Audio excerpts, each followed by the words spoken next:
I don't know how you'll feel. I don't know how I feel. This is my half-black Black Panther review. I'm half black. I saw Black Panther. Let's review. Am I supposed to avoid spoilers? Oh, I guess you can't answer me.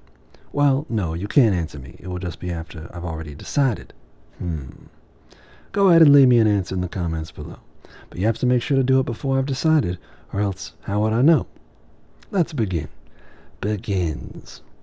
Please subscribe to the ideas that I'm about to submit to you. This movie means a lot to me. Killmonger is my favorite MCU villain, period, and I have conflicting convictions regarding this whole situation. Chapter 1. Accents.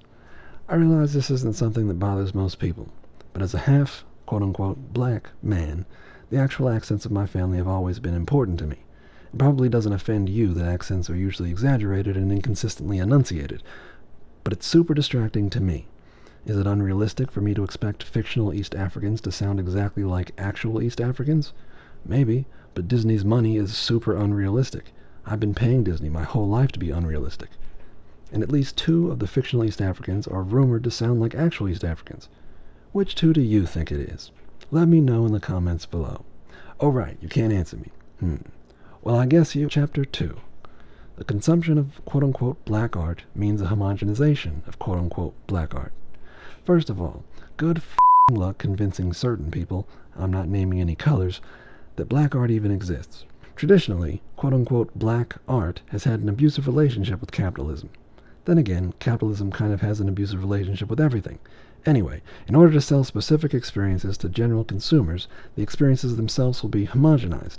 That way they can be sold to a wider, lighter general audience. Cut to Afrofuturism. Afrofuturism is several things to different people, but for my half-black money, it's a way of looking at black futures through science fiction, fantasy, Afrocentrism, the spirit, beliefs, mythologies.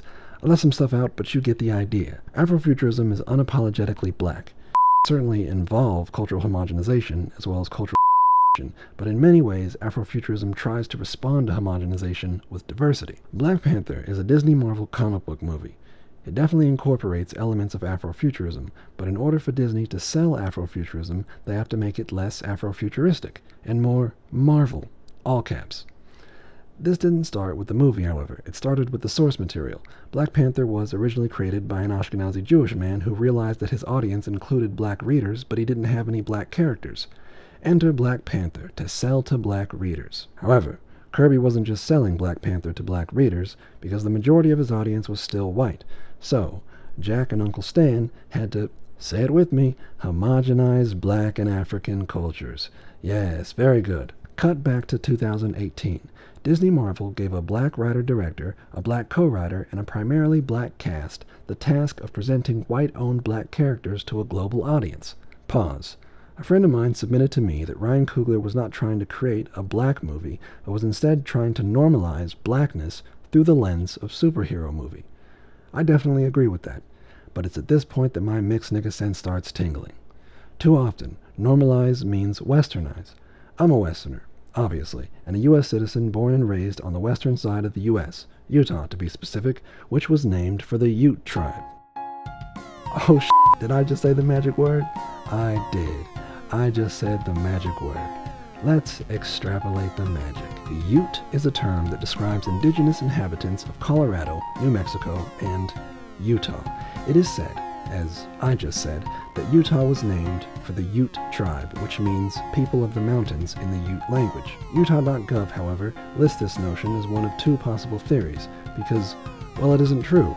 Ute isn't a word in the actual quote-unquote Ute language, and they didn't call themselves or their language Ute. They called themselves Nuchu, which I probably mispronounced, and other variations that I would probably also mispronounce, meaning people, and their language Nuchi, meaning speech of the people, also Nuapagapi for the people's speech. They called themselves people. Why are they now called Utes? For the same reason a bunch of states, rivers, and natives of the U.S. are called whatever we call them. Someone with language B describes a concept from language A to a group who translates it into language C, except when language C is English, because then the group doesn't translate it so much as just call it whatever they want to call it. Either way, Languages B and C each create their own meanings, which get homogenized into a new word that buries the original meaning of language A. And that's magic, Black Panther. Oh, right, this is my half-black Black Panther review. Subscribe to see my half-white Black Panther review. So what does this etymology lesson have to do with Black Panther? Names. Names are very important in many cultures, but they are particularly important in many African cultures. They carry meanings that can represent all sorts of things: parents' hopes for their children, blessings, curses, the events surrounding a child's birth or conception, and so many other things. So what does the name T'Challa mean? Good f***ing luck finding out. While you try to do that, I'll ask you another question. What does Wakanda mean? I admit, this is an easier question to answer because, I'm kidding, we have no idea what Wakanda means or which language Jack Kirby took the word from. There are certainly poorly cited theories, but they are theories, and very poorly cited. Next year, a bunch of babies are going to be named T'Challa and Wakanda. Will anyone care what their names mean? Probably not. But I guess we can always just make up a meaning. Like Utah. Chapter 3. Killmonger. I have a confession to make. Until Michael B. Jordan showed up, I was literally biting my finger, worrying if this long overdue black superhero movie was going to be good. I was terrified that it could not live up to my carefully mitigated expectations, that it would turn into one of the many lesser-thans that blacks have to accept and are expected to feel grateful for. Also, I was super distracted by the accents, and Forrest Whitaker hadn't even shown up yet, but just the idea of how he might act turned my anxiety on 10. Then, Michael B. Jordan showed up, and I was like, wait, why does he sound like Michael B. Jordan? Then Michael B. Jordan was gone for quite some time. More Forrest Whitaker, more tightrope walking my anxiety of accents, and I kept wondering, are they going to explain why Michael B. Jordan sounded like Michael B. Jordan? Yes, Ryan Coogler eventually said, and I already did. And with that explanation came not only Killmonger's motivations, but also his ultimate goal. And I loved his villain goal because it was attainable for him, but unsustainable. It was a long-term goal that took years of planning and preparation that allowed him to reach his desire, but also made him unable to hold on to it. He was a volatile, militant black man from America who was given superpowers. But the movie wasn't named after him. It was named after Mr. Black History Month, Chadwick Boseman. Chapter 4. Can't beat 'em, join 'em. I have a limited knowledge of Black Panther in the comics, but I am definitely familiar, and I remember reading different storylines and arcs about Wakanda trying to figure out whether or not they should help someone. A lot of secret magic societies have to deal with this decision. Do we help others, or do we continue to help ourselves?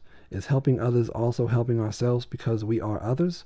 Are we responsible for helping even those who would hurt us? What do we do with all the hurt people who will want to come here?